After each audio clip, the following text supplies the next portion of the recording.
Hi everyone, I'm Alistair Ben and you're watching Expressive Photography. It's good to be back. This is the first video I've actually made in about a month, so it's a pleasure to be talking to you all again. Now in this video I want to kind of recap on what I've been up to for the last couple of weeks. We've been away on a kind of working vacation. I've been working on a new project, but also why we're here, why I'm doing this channel in the first place at all. Expressive photography, what's expressive photography? Why am I so passionate about expressive photography? But more than that, I only make these videos because I'm passionate about it. And these are the videos and these are the messages that I wish someone had sat me down in a chair and told me 20 years ago before I wasted most of my adult life focusing on the wrong things in landscape photography, trying to put product before experience, trying to put others' pleasure and aesthetic preferences before my own preferences.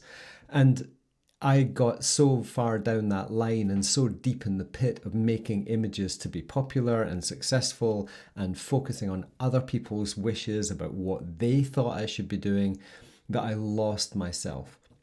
Now, a few months ago, I've been making regular content now for about a year and a half to try and make this channel grow. When we lost our workshops, all of our online content became the only income we have, so our ebooks and videos.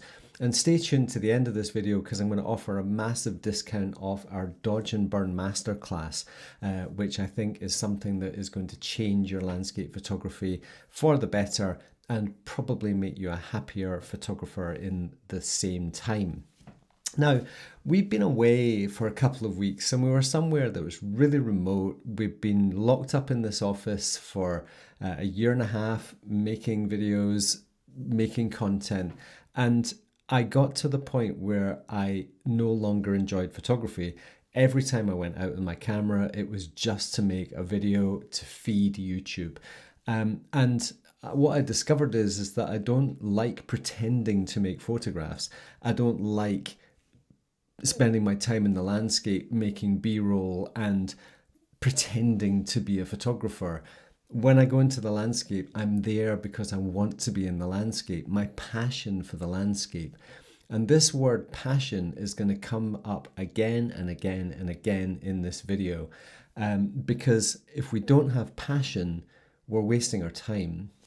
Those guitars behind me, I have a passion. Every time I pick one up, it's because I want to pick it up. And every time I pick up a camera, I want it to be because the landscape or the bird or whatever it is I'm looking at that time is begging me to point my camera at it. Because in those moments where I am so passionate and so engaged with the thing that's in front of me, I'm alive and I feel truly alive. This trip away has recharged my batteries. I think you can probably tell from how enthusiastic I am. And the reason I'm enthusiastic is because this message is important to you. We all make photographs for so many different reasons, but unless we are passionate about what we're doing, we're not going to be as good as we can possibly be, or as happy as we can possibly be, or self-fulfilled as we can possibly be. So what I'm going to do, I'm just going to dive into these. Most of them are raw files. A couple of them had a few bits and bobs done to them, but I just want to work my way through them. So these puffins are obviously amazing birds. They're very evocative birds. They're very characterful. And I haven't photographed birds since about 2007. I started off my career as a bird photographer, selling images to magazines and books, mostly from China and the Far East where I was living at the time. But what I found was it ruined birding for me because it was all about product and not about the relationship that I'd had since I was a little boy looking at birds. And what I've done over the last 15 years is I've rediscovered my passion for birds. And when this thing was sat there smiling and looking so happy, I thought, I'm going to photograph you. And I've been while we were away, I kind of tried a few things just to sort of re-establish that relationship between the subject and myself. And it kind of culminated in this photograph here, where the backlight just highlighted the most important thing about this bird, which is this beautiful red bill. And when I posted this on Insta last week, people were saying how pensive it looked. And I think it's very easy with birds to feel an association. And I replied to a comment and said, yes, it's just a little soul trying to survive, because these birds live in really harsh environments. The food situation around the North Sea is very, very difficult for them. There's been a lot of overfishing of the sand eels, which is the food that they predominantly eat. There's been a lot of failures in breeding success, and a lot of these birds are now critically endangered, whereas before they were abundant and common. Of course, the landscape, I hadn't seen any photographs of this place before. I hadn't researched the place, and not many photographers go there. So I was really excited to just hit a stretch of coast, walk up and down. And my passion for the landscape, and this is just a raw file, my passion for the landscape was being triggered by the things I've talked about so many times: luminosity, contrast, colour, atmosphere, geometry. The long exposure here helps to generate atmosphere, and the colours of the lichens on the rocks and the thrift flowers and that sombre blue greyness, that steely greyness of a summer's day that's not quite managed to crack through a blue sky.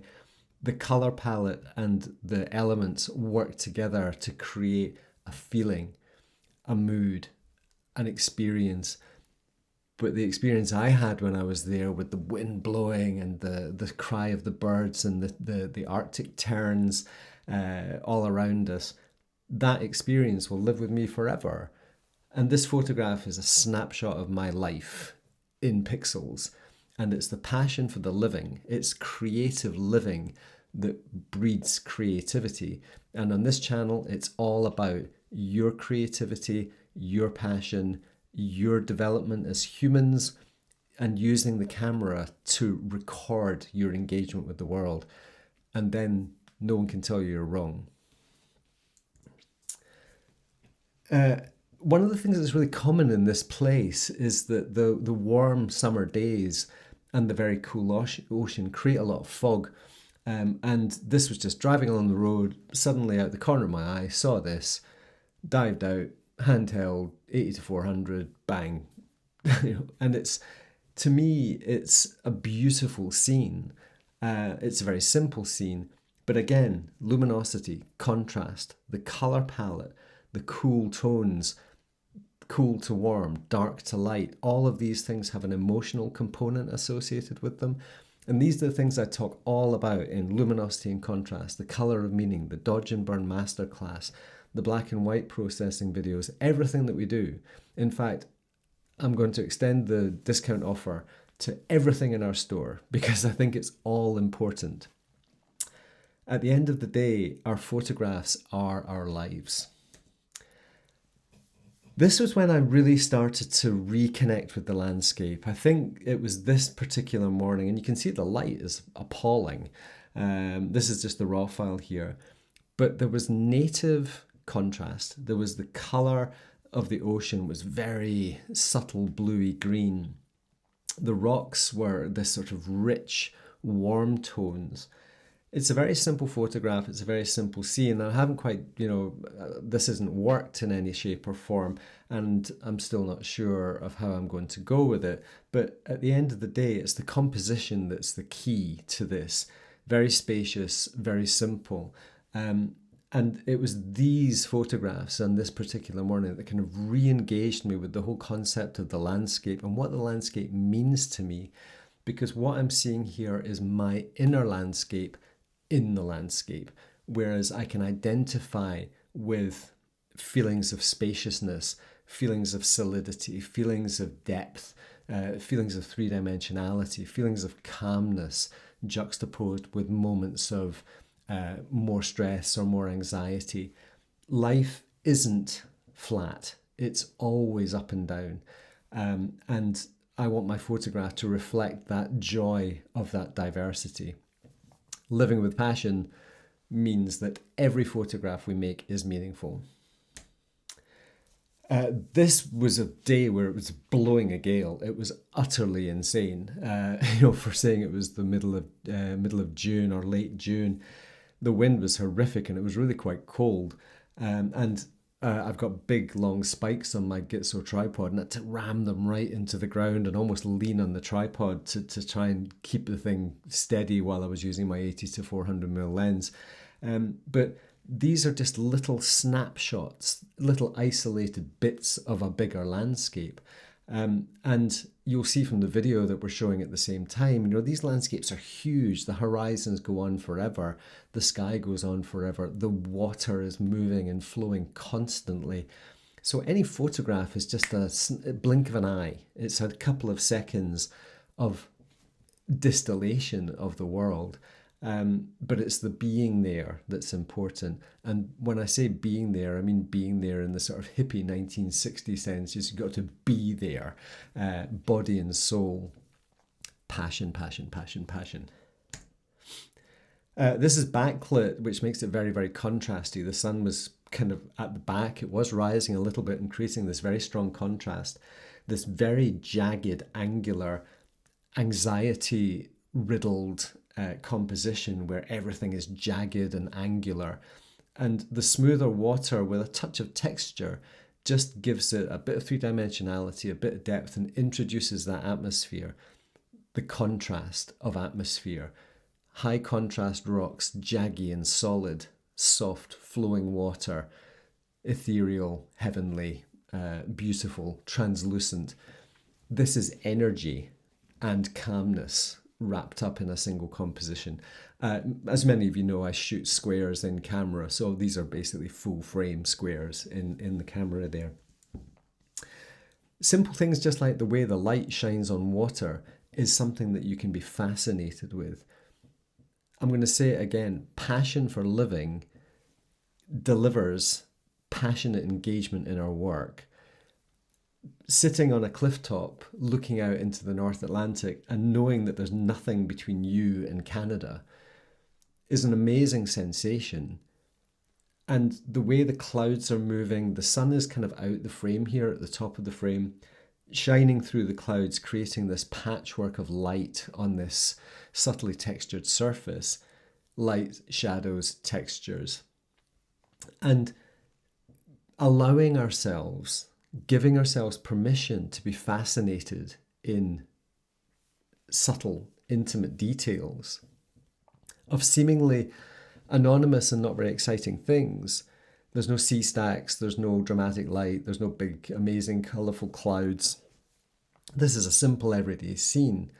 But when we give ourselves permission to engage with these things, the world becomes your palette. And I think the next photograph is a good example of that. When we're walking out towards the cliffs there, the way the water, there was this a small surf, maybe, a meter of surf, and it was just rolling over with this beautiful translucence where the sand was getting caught up in it, and the colour of the water was this gorgeous, gorgeous, almost Caribbean blue. And this was just experimenting, it was playing, it was like being a kid in a sand pit and making all sorts of bizarre things out of sand. This is pointing your camera at chaos and almost unpredictability because every wave is subtly different. They break in slightly different places. The concept of focus and depth of field become really difficult to control. But at the end of the day, you might shoot off 50 or 100 frames and one of them might just speak to you, where it becomes the perfect representation of the moment. The colour, the flow, the feeling of that curve, the softness of the lines, the luminosity, the translucence, the atmosphere of this scene. And whether this is likeable to anybody else or not, I really couldn't care, because to me it is an interpretation of my experience with that time in the landscape. This was again another really anonymous stretch of coastline, and stripping it down to these really simple elements excites me. So I think at the end of the day, I'm not just going to go through, I'll just finish off on this one. These seabirds, these are gannets, and there's a huge gannet colony here. And the relationship between the birds and the water and the air is really profound. And I spent about 10 hours over 2 different days photographing these birds in this environment, from portraits of them to abstracts of them to very, very bizarre relationships between birds, air, and water and rocks. And doing long exposures of 3 to 5 seconds in a gale on top of a 300-foot cliff was challenging, but so invigorating. The point of this video is to remind you that we have a choice. And the fact that you're looking at this video is telling me that you're looking for something. This is not an entertainment channel. I'm not trying to entertain you here. I'm trying to share what I've learned over the last 20 years of being a landscape photographer, which is there are many pitfalls. There's the gear pitfall, there's the software pitfall, there's the listening to experts pitfall, there's trying to be somebody else pitfall. And I think really what I'm trying to get across to you in these videos is that nobody does you better than you. You're the best in the world at being you. Insert name here. And the people who I've worked with in the mentorship program this year, all of them are becoming more confident as themselves, knowing that their perspectives and their perceptions of the world are unique, and the things they point their camera at are unique, and the way they want to express themselves is unique. We're all on different paths, and therefore every photograph we make is essentially unique. Now, like I said right at the start of this video, if I could have sat myself down 20 years ago, 15 years ago, even 10 years ago, and told myself some of this stuff, I would have listened and thought, you're right, no one does Alistair Benn better than me. Why am I trying to be somebody else? Why am I trying to make photographs like another photographer when I can do me perfectly well? So that passion for being yourself gives you this massive boost in confidence, because all of a sudden you can just be yourself and you don't have to worry about anybody else.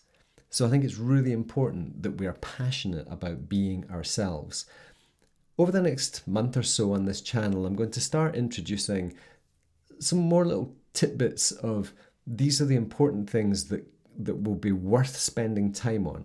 Preparing the vessel, making sure that you have the equipment and the mindset necessary to make photographs like yourself, to be the best version of yourself you can be. There is some common ground. There are some things that we need to do to make ourselves capable of going into the landscape and being free. One of the things that I would really urge you to do is to dive into the expressive photography learning material. In particular, there are two ebooks. There's the Luminosity and Contrast and the Color of Meaning. Those two ebooks are my masterpiece of contemporary landscape photography, where I look at the whole concept from a completely different angle, from this template-driven, rules-based, you must do it this way type of photography. You can't be you if I'm telling you what to do, but I can open doors for you to show you how the world will appear when you see it from a different perspective. And that is the most important gift I can possibly give you. So those two ebooks are fundamental reading material for anybody who wants to make better advancements into becoming a better landscape photographer and a happier photographer. The other two things are the video series.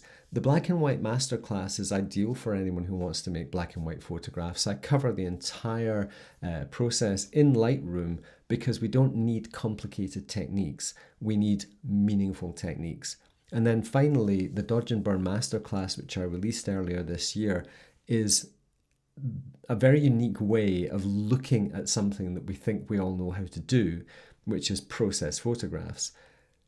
Again, these aren't rules, these aren't presets, these aren't do it this way, start at the top and work your way down. It's teaching you how to be intuitive, it's teaching you how to be spontaneous, and it's teaching you the tools necessary to be spontaneous. So I would really, really urge you to dive into some of that learning material. And what I'm going to do for this week, and it's only going to be valid from when the video is published for 7 days, is I'm going to offer a 25% discount to anyone who buys anything from our store in the next 7 days. Now, Normally, if you're a member of our subscription channel, I do offer a 25% discount, but this is the first time I've ever offered a discount of such substance to everyone who watches these videos. So please, in the description there's a 25% discount code off everything in our store, which is valid for 7 days from the publication of the video.